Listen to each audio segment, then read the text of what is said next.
Hello friends, जो bracket keys government scheme की series के अंदर वीडियो नंबर 42 अपार आईडी के बारे में हम पढ़ेंगे through some MCQs. Let us start. Let us see क्या विजुअल क्यूज है हमारे पास। यहाँ पर लिखा हुआ है अपार, इधर है मिनिस्ट्री ऑफ एजुकेशन, यहाँ पर है इसकी full form automated permanent academic account registry. Okay, automated permanent academic account registry. And here it is written one nation one student. ये कुछ आधार कार्ड जैसा यहाँ पर दिख रहा है हमें। And it has got this 12 डिजिट्स। Okay, so let us see. एक बार यहाँ पर ये टैगलाइन भी पढ़ लेते हैं। Your gateway to a seamless digital academic journey, it helps in seamless integration of skills and experience into a credit based system. Let us see हम कितने एमसीक्यूज इसके कर पाते हैं।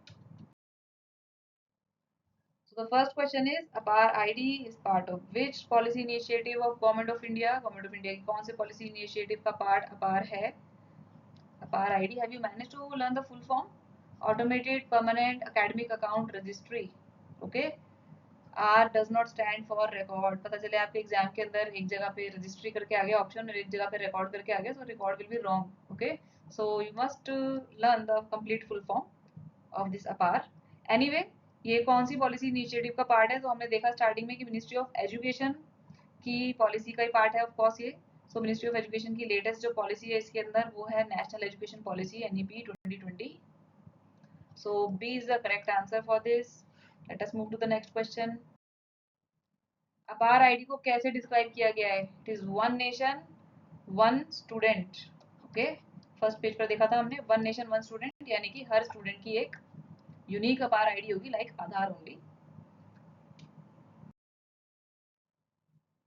Now what is the main purpose? ये अपार ID बनाने का पर्पस क्या है? टीचर्स की परफॉर्मेंस को ट्रैक करना?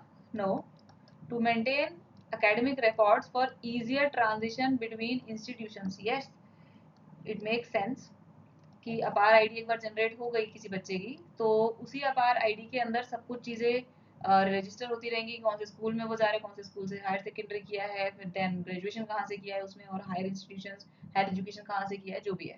Okay, so basically it will maintain academic record for easier transition between institutions. Then is it to replace Aadhaar in educational records? No, there is no such intent. Then is it to regulate school fee? तो no. ठीक है, आप easily answer इसके अंदर से पता लगा पा रहे हो। इसका मतलब ये नहीं है कि एग्जाम के अंदर इतने इजी ऑप्शंस आएंगे। These easy options are to make you learn the answers. Okay, next question is APAAR ID is securely stored in which platform? Aadhaar को आप कहाँ पर स्टोर करके रखते हो भाई?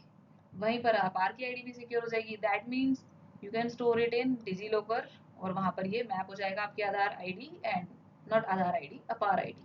Okay, so not Umang app, not National Academic Depository and not Swayam portal, it is DigiLocker. अपार ID are generated through which portal? भाई कौन से पोर्टल से ये आईडी जनरेट होगी? E Shram portal? No. AISHE portal? No.